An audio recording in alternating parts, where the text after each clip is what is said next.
সংসদ অধিবেশনে ফের উত্তেজনা, জামাত বিএনপি ভয়ানক কাণ্ড। সংসদে দাঁড়িয়ে জামাতে আমিরকে সরাসরি রাজাকার বলে ঘোষণা দিয়েছে আন্দালিব রহমান পার্থ। উত্তল ফের সংসদ ভবন। ইলিস্টা নিউজ করে Jamaat MP demands washing machine, microwaves and curtains. সরাসরি যাচ্ছি প্রতিনিধি মাহফুজ নান্টুর কাছে। মাননীয় সদস্য পয়েন্ট অফ অর্ডারে দাঁড়িয়ে যে কথাগুলো বলেছেন, আপনি তো প্রথমেই নাকচ করেছেন যে এটা পয়েন্ট অফ অর্ডার। হ্যাঁ, আপনাদের শুরুতে জানিয়ে রাখি, আন্দালিব রহমান পার্থ গত সংসদ অধিবেশনে জামাতকে যেই পরিমাণ রাজাকার এবং ফ্যাসিস্ট বলে ঘোষণা করেছিল, তা কিন্তু আজকেও তিনার বক্তব্যে তিনি স্পষ্টভাবে জামাতকে রাজাকার বলে ঘোষণা দিয়েছে। তবে আজকে জামাতের আমিরকে পর্যন্ত তিনি কাঁদিয়ে ছেড়েছেন। দর্শক, আপনাদের যদি একটু জানিয়ে রাখি, সংসদ ভবনের বাইরে এই মুহূর্তে কিন্তু যুদ্ধক্ষেত্র সৃষ্টি হয়ে গেছে। বিএনপি জামাত তারা কিন্তু ভয়ানকভাবে হামলার প্রস্তুতি নিচ্ছে, কারণ জামাতের আমিরকে পর্যন্ত আজকে যেই পরিমাণ হেনস্থা করেছে আন্দালিব রহমান পার্থ। দর্শক, এতক্ষণ শুনছিলেন সংবাদের কিছু শিরোনাম, এবার আপনাদের একটু বিস্তারিত। দর্শক, জামাতের উপরে আন্দালিব রহমান পার্থ যেই পরিমাণ খ্যাপা সেটা কিন্তু অবশ্যই জানেন। জামাতকে এবং এনসিপিকে রাজাকার বলতে কোনোভাবেই তিনি মুখে আটকান না। রীতিমতো গত সংসদে আমরা দেখেছি জামাত এবং এনসিপিকে চোর, চুট্টা কিংবা রাজাকার বলেছিলেন। তবে আজকে যেই পরিমাণ জামাতকে বলেছেন, তাতে করে জামাতের আমিরকে এক পরিমাণ যে কাঁদতে দেখা গেছে। দর্শক, কথা বাড়াচ্ছি না, চলুন আমরা একটু সংসদের ভিতরের পরিস্থিতি দেখে আসি, তারপর দেখবো বাইরে রীতিমতো রণক্ষেত্রে উত্তাল হয়ে গেছে। জামাত বিএনপি হানাহানি হচ্ছে, যে কোনো সময় যুদ্ধ লাগতে পারে। কথা বাড়াচ্ছি না, চলুন বিস্তারিত দেখবো। তবে এ বিষয়ে আপনাদের মতামত জানাবেন। তো একটা লাইক দিয়ে চ্যানেলটি সাবস্ক্রাইব করে চলুন সম্পূর্ণ ভিডিও দেখে আসি। ইলিস্টা নিউজ করে Jamaat MP demands washing machine, microwaves and curtains. মাননীয় স্পিকার, আমরা অনেক কষ্টের পরে এই পার্লামেন্ট আমরা পেয়েছি, এবং আমি আমার প্রথম স্পিচেও বলেছিলাম যে the best part of the parliament এই যে এখানে স্বৈরাচারের কোনো দোসর বা ফ্যাসিস্টের কেউ নেই। মাননীয় স্পিকার, গত পার্লামেন্ট শুধু পার্লামেন্টের গণতন্ত্রের হত্যা করেন, এই পার্লামেন্টের স্ট্যান্ডার্ডকে সাংঘাতিকভাবে নষ্ট করেছে। আমরা দেখেছি মাননীয় স্পিকার, এখানে মমতাজ থেকে আরম্ভ করে এখানে গান হয়েছে, এখানে অন্য কিছু হয়েছে। আমার কাছে মনে হচ্ছে যে ডাইরেক্টলি ওদিকে না গেলেও কিছু কিছু জায়গায় কিন্তু আমরা ওদিকে চলে যাচ্ছি। কিন্তু আমরা কিন্তু মেম্বার অফ পার্লামেন্ট ছাড়াও we are the ambassadors of the parliament. আমরা যখন বাইরে কোথাও যাই, আমরা এই পার্লামেন্টকে রিপ্রেজেন্ট করি।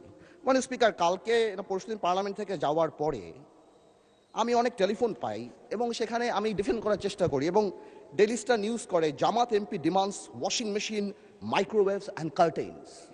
এটা আমাকে অনেক লজ্জা দেয়, এবং আমি মনে করি এই পার্লামেন্টকে অনেক লজ্জা দেয় যে একটা মেম্বার অফ পার্লামেন্ট এখানে দাঁড়িয়ে, যেখানে জনগণের কথা বলবে, যেখানে বিভিন্ন জনগণের দাবির কথা বলবে, সেখানে একজন মেম্বার অফ পার্লামেন্ট দাঁড়িয়ে উনি ওয়াশিং মেশিন পেল না, মাইক্রোওয়েভ পেল না, কার্টেইন পেল, সেই ব্যাপারে দাঁড়িয়ে কথা বলবে। যেখানে আবার বলা হয় যে আমরা গাড়ি নিব না, আমরা প্লট নিব না এই ব্যাপারে। তাহলে আমার কাছে মনে হয় মাননীয় স্পিকার, যে আসলেই যদি গাড়ি আর প্লট যখন ওনারা বাদ দিল, তখন ওনাদের বুকের উপরে কত বড় পাথর চাপা দিয়ে বাদ দিতে হলো যে মাইক্রোওয়েভ আর ওয়াশিং মেশিনের জন্য এই পার্লামেন্টে দাঁড়িয়ে কথা বলতে হচ্ছে।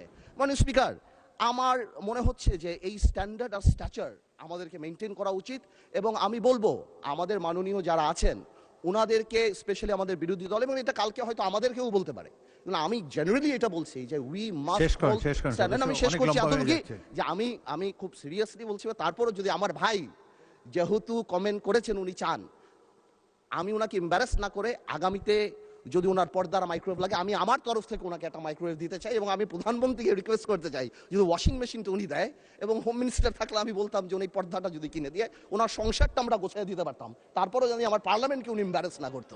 আপনাকে ধন্যবাদ স্পিকার। মাননীয় সদস্য,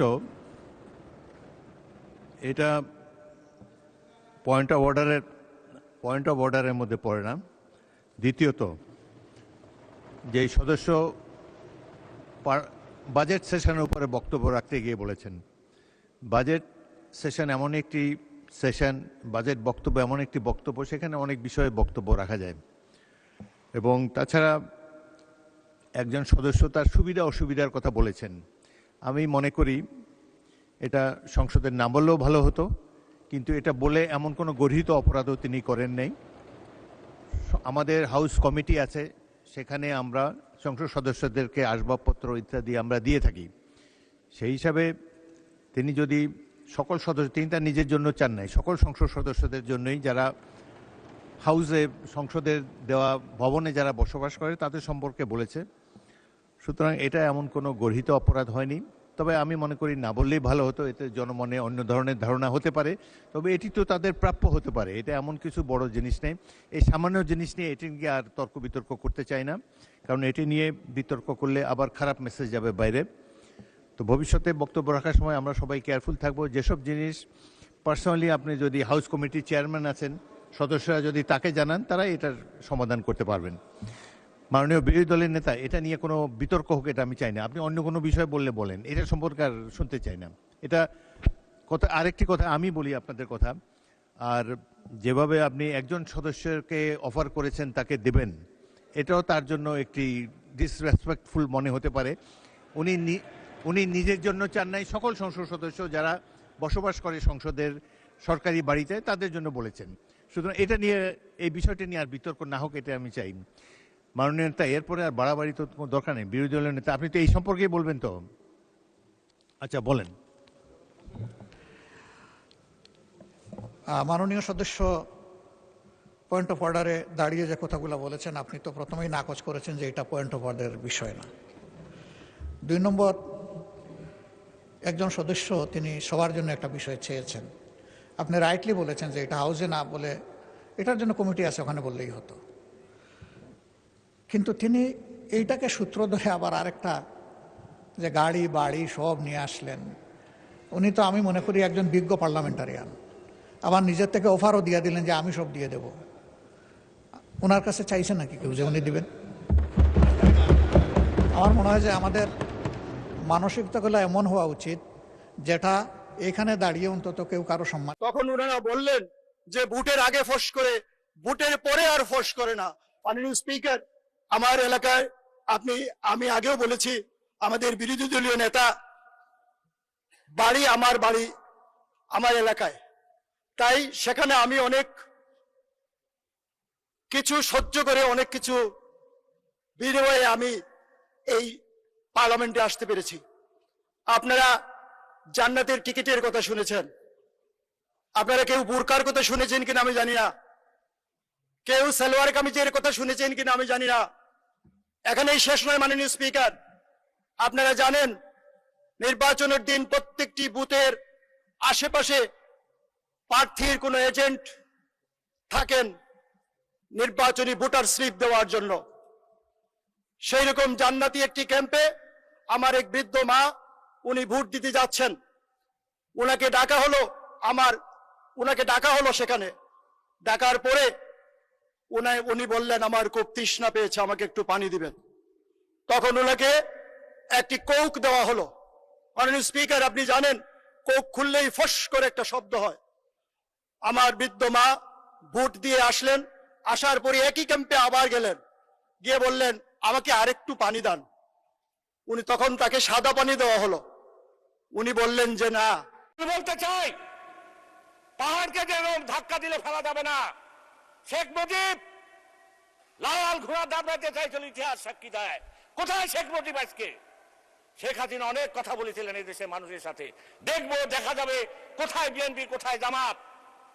আজ শেখ হাসিনা কোথায়? আউযু বিল্লাহি মিনাশ শাইতানির রাজিম, বিসমিল্লাহির রহমানির রহিম।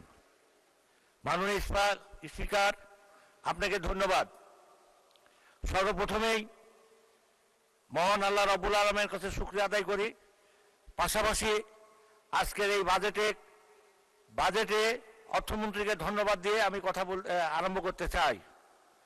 আপনি জানেন মাননীয় স্পিকার, এটা একটা ঐতিহাসিক বাজেট হয়েছে, ঐতিহাসিক বাজেট, যেটা বাংলাদেশের ইতিহাসে কোনো সময় হয়নি। এটাই প্রথম ঐতিহাসিক একটা বাজেট।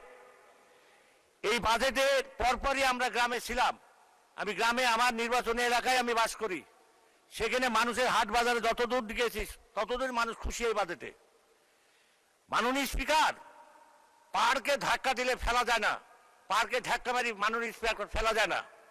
তা আজকে আমার বন্ধুরা যেসব কথা বলেন, আমরা তাদের উদ্দেশ্যে বলতে চাই যে আমরা জনগণের সঙ্গে ছিল বাংলাদেশ জাতীয়বাদী দল, জনগণের সাথে কোনোদিনই বিশ্বাসঘাতকতা করে নাই। আপনি জানেন যে 1971 সালে আমরা জনগণের সাথে ছিলাম, আন্দোলনের সাথে ছিলাম, স্বাধীনতার পক্ষে ছিলাম। 1976 সালে বাংলাদেশের সমস্ত দল, বিরোধী দল এরশাদের কোলে উঠেছিল। আমরাই বাংলাদেশ জাতীয়বাদী দল বেগম খালেদা জিয়ার নেতৃত্বে এই বাংলাদেশে আমরাই তখন আন্দোলন করেছিলাম এবং 1991 সালে ক্ষমতাতে আসছিলাম। মাননীয় স্পিকার, আমাকে একটু সময় দেবেন, আমি দু একটা পুরাতন ইতিহাসের কথা বলতে চাই।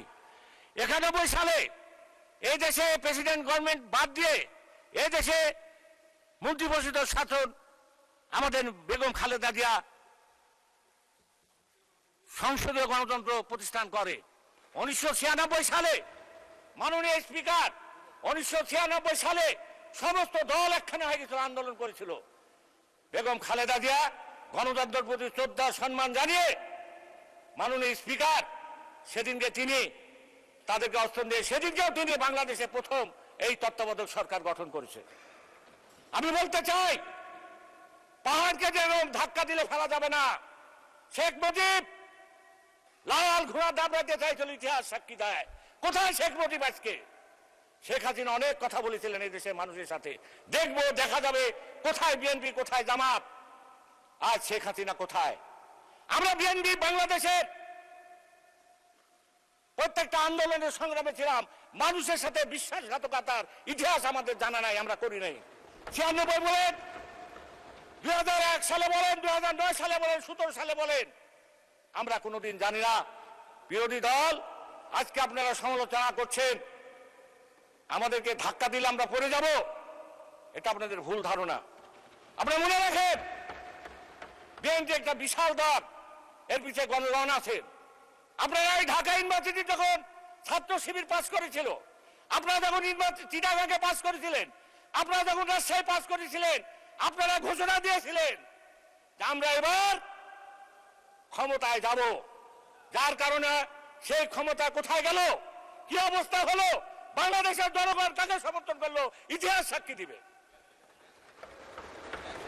ইতিহাস সাক্ষী দিবে। আপনারা, আমি যখন একটা মেয়ের কাছে গেলাম ভোট চাইতে, মেয়েটা, স্পিকার বলবো না বলবো না, বলবো কি বলবো, খোকন ভাই বলছে, মাননীয় সদস্য যাই বলেন সংসদীয় রীতিনীতি মেনে বলেন। কথা বলছি না, কি বলবেন আমি তো আর জানি না, সংসদীয় রীতিনীতি মেনে বলেন। হ্যাঁ, একটাও বলিনি, আমি শুধু একটুকুই বলি যে আমি এক মেয়ের কাছে গেলাম ভোট চাইতে। মেয়েটা বললো যে বাবা নতুন করে কথা শুনছি। কি গো?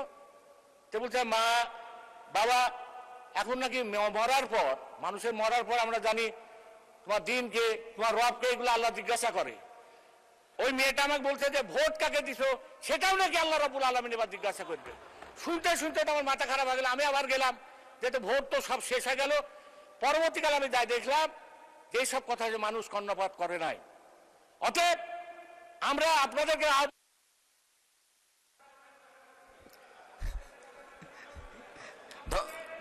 মাননীয় সদস্য, মাইকটা তো লাগবে, একটু থামেন, মাইক চলে গেছে। জি,